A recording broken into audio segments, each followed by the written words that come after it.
Want help to grow your business? Download BRiN, the world's first business advisor in your pocket. To find out more, visit BRiN.ai or search the App Store today.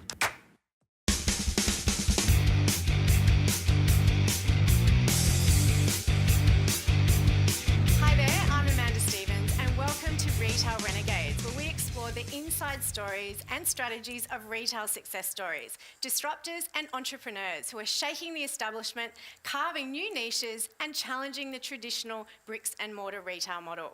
My guest today is a conventional retailer doing things in a very non-conventional way. Anthony Puharich is the co-founder of Victor Churchill, the most awarded butchery in the country and arguably the most exciting retail concept in its sector. But Anthony is much more than a premium butcher and innovative retailer. He's also the driving force behind Vic's Premium Quality Meat, the largest wholesaler of premium meat in Australia, meaning he has a unique position in the Australian food chain, and he's here to share his perspectives with us. Anthony, welcome to Retail Renegades. Thank you, Amanda. Great to be a part of it. Now, Victor Churchill is an amazing retail success story. It's the longest continuously running butchery in the country. Tell us how it all started in 1876. Not that you were there then, No, but I wasn't tell us there. the story. Yeah, it's really incredible. So the oldest continuously run butcher shop in Australia.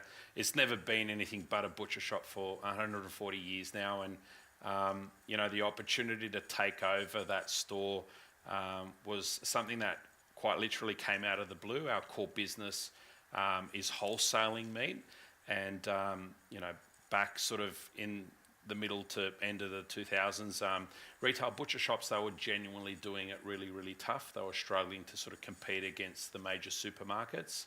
And Churchill's, as it was known back then, was struggling. And I caught wind of that. And Queen Street in Woollahra, it's dominated with sort of high-end fashion boutiques and antique stores and cafes. And I caught a whisper that it was going to sort of, the owner couldn't continue to run the business and it was going to get turned into a cafe or a high-end boutique sort of clothing store or whatever, and sort of the emotional sort of side of me came out, and I thought to myself, we can't let all of that amazing history sort of just go away, and I approached the landlord and took over the business, and then the whole transformation of Victor Churchill began.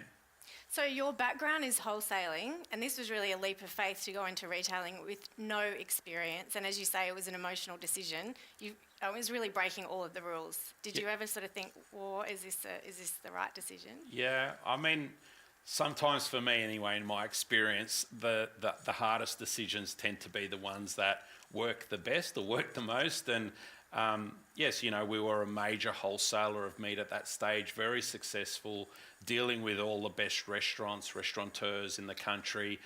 So I was confident that we knew our industry, we knew meat, but retailing meat is very, very different. But look, Woollahra is an amazing area, an incredible demographic. I had a certain vision for the store that I really believed in, and we had amazing produce and product, and it was just a matter of, in my opinion, of just putting all of that together.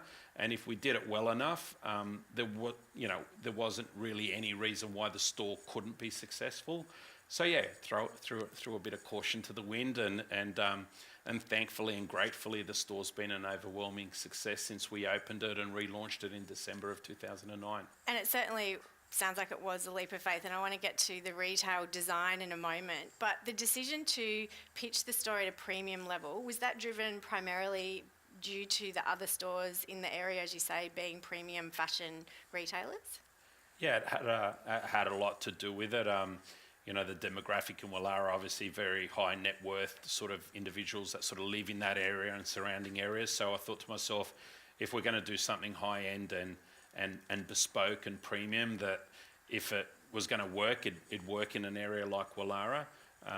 But yeah, it was more about, I suppose, championing all the sort of great things that we now knew that we had available in our business through that relationship we've got with chefs and restaurants, and making it available to the general public.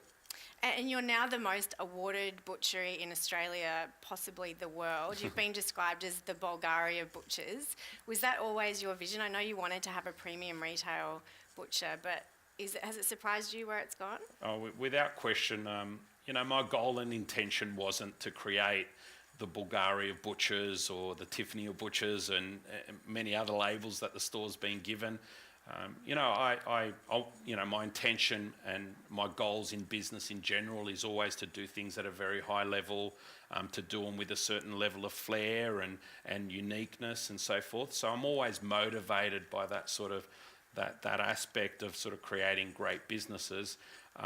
But there was a very emotional sort of reason for doing Victor Churchill. My father, who's been in the industry for 45 years now and is a fourth generation butcher, has been an incredible role model for me and a great mentor, and quite literally I wanted to leave him with a legacy and something to be very, very proud of that reflected and represented his passion for the craft of butchery. And I suppose Victor Churchill was my way of sort of, showing him how much I appreciated, I suppose, all that hard work that he's done and his passion and love for the industry.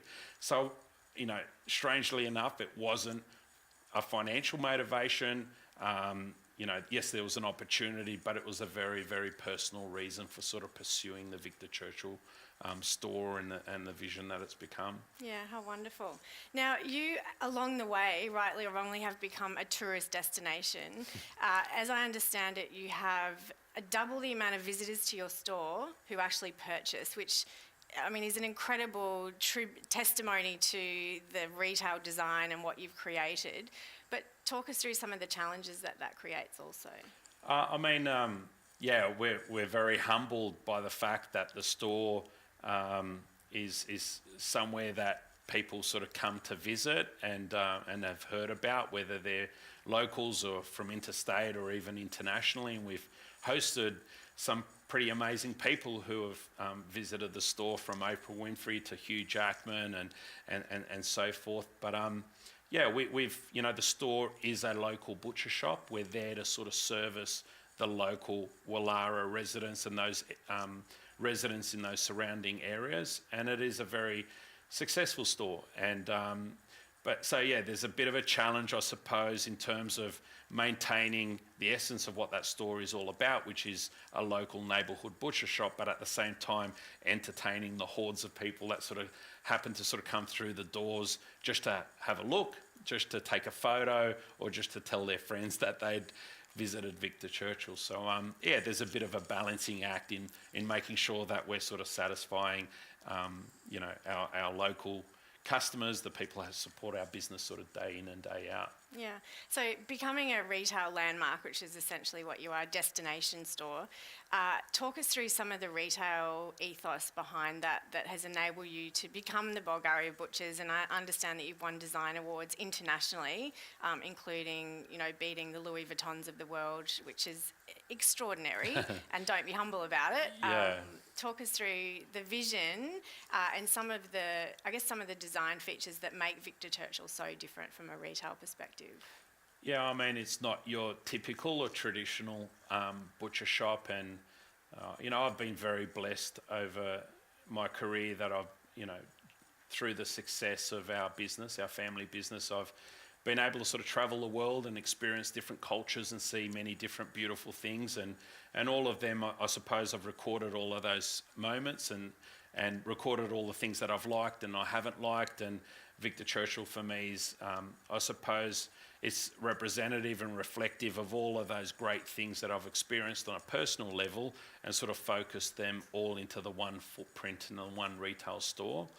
And in 2010, one of those awards, quite surreal to even think about it now, but one of those awards was the Best of the Year awards, the Boy Awards that occur in New York every year. And, Victor Churchill was the first Australian business to ever be nominated for those awards, let alone to win that award and to beat the likes of Louis Vuitton and Hermes and all of these global brands who, have redefined retail. And for a humble butcher shop in Queen Street in Wallara in Sydney to sort of trump them was amazing. And, design is a very big feature of To continue enjoying this presentation, download BRiN, the world's first business advisor in your pocket. To find out more, visit BRiN.ai or search the App Store today.